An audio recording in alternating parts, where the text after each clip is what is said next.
Quando os pobres de Angola se cumprimenta, nem parece que a falta de emprego no país o amigo cumprimentou.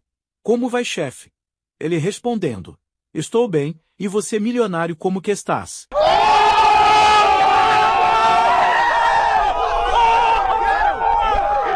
O moçambicano nunca muda de comportamento, acreditem. Meu tio viajou para Portugal. Essa manhã recebemos uma mensagem dizendo que ia encontraram na cozinha aumentar a água na panela.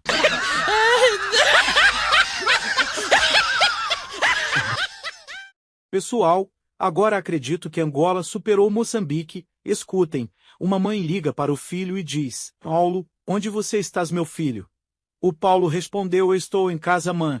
A mãe falou: Paulo, nós estamos a comer aqui na cerimônia. Você chega tipo vez levar chaves.